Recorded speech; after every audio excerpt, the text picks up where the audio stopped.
Hey guys, it's Heidi from YA Bibliophile, and this is about the third time I filmed this video because I got a lot of really great stuff this week, but it's taking too long and it's really long, so I am just going to cut out telling you a lot about the books, and I'm basically just going to show them to you and maybe mention a few things, okay? Okay, first of all, I bought two books this week. I bought a hardcover copy of Tithe by Holly Black at, these are both from my favorite new and used bookstore, and I love these books. I'm a total Holly Black fangirl, so it was a total score to find one of the hardcover copies of Tithe. So yay for that. And then I also bought this collection of short stories. Nick Hornby, Neil Gaiman, John Sheska, they all have stories in here, and each of the stories is illustrated by a different illustrator. So I'm really excited to read that. So I bought those two. From Source Books, I got Picture the Dead. It kind of sounds like a creepy, it's really neat because it's text as well as images and stuff like that. So I'm really excited. Brian Selznick called it a haunting work beautifully told. So I can't wait to read that one. Scholastic sent me a copy or a box of 6 books as a library preview pack. There was Roland Smith's new one, the new Stormrunner series, or Stormrunner's book, I think it's Eruption, and then there was one that was like at a 2nd grade level about twin girls that switch places. I don't remember what it was called, and I don't have them right now, so sorry. I also got Plunked by Michael Northrup, which is a baseball book. I think my middle school boys are going to love that, and girls too. The next in the Vietnam books, book 2, Sharpshooter. This first book is really popular. My students always love historical fiction war stories. Natalie Babbitt's new one, The Moon Over High Street. Natalie Babbitt wrote Tuck Everlasting, and the guy who wrote the intro to this book has worked with her on all of her books, and he said that he thinks this is her finest since Tuck Everlasting. So I'm excited for that. I can tell you right now that my students are not going to be thrilled by that cover, but hopefully I can talk them into it. And then the Crowfield Demon, which is the chilling sequel to the Crowfield Curse. So thank you Scholastic for those, and Source Books for the Picture of the Dead. Harper Teen sent me an amazing set of books. I got Social Suicide, which is the one that comes after Deadly Cool, and I love on the back where it says that it is, well, first of all, it says Veronica Mars meets High Society, and then the main character finds this girl floating dead in her pool with her computer by it, and they say the cause of death is electrocution while tweeting, and they rule it a suicide, but the main character knows it's not. She thinks it's murder, and so she is not going to stop till she gets to the bottom of the twisted Twitter side, and that makes me giggle, being addicted to Twitter, the way that they have that play on words. So this one sounds really good. Humorous, again, that comes after Deadly Cool.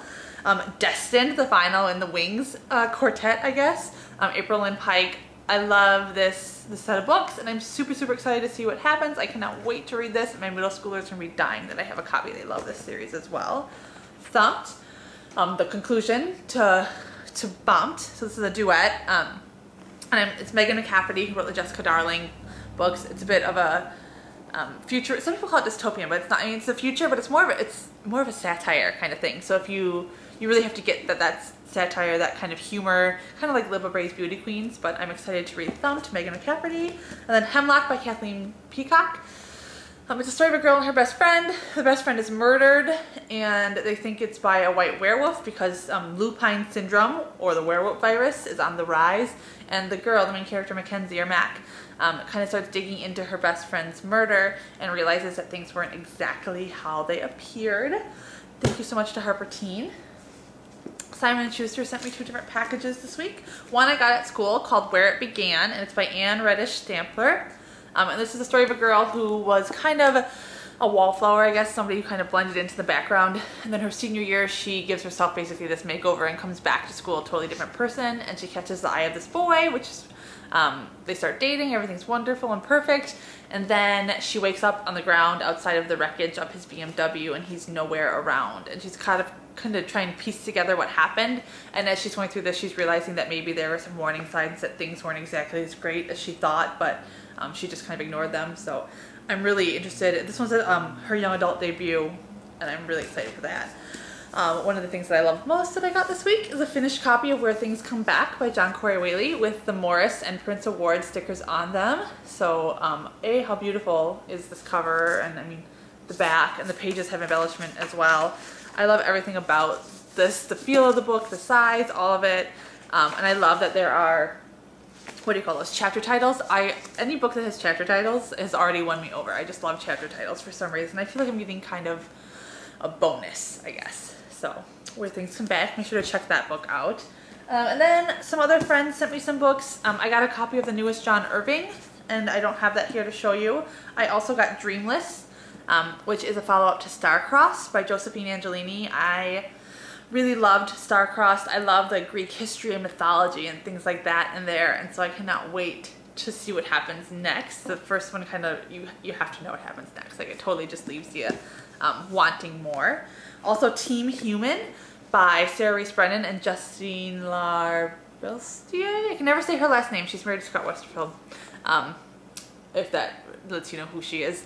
But this one I'm super excited about. First of all, again, it has chapter titles, and any book where chapter 1 is called Two Girls in a Hazmat Suit is a winner in my book. And it's kind of a play on the whole team vampire, team werewolf, and it's team human. It's going to be very, very clever, I know. Maureen Johnson, one of my very favorites as well, says that it's funny, scary, touching, and thoughtful in ways you'd never expect. If you love vampire books, this is the book for you. If you hate vampire books, this is also the book for you. And this is another first in a duet, or a duology, as Sarah Reese Brennan has been calling it.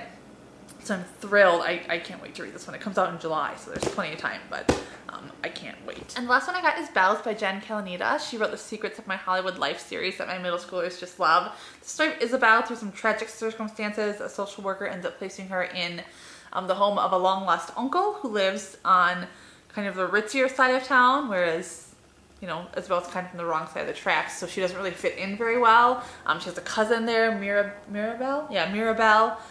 They definitely don't necessarily get along or really understand each other. And then Isabel finds out that her long-lost uncle is actually her biological father, so Mirabelle is her sister, which complicates things even more.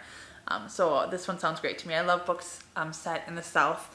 It's not really an area that I'm very familiar with, so I think that really, they really kind of fascinate me. So I'm excited to read that one as well.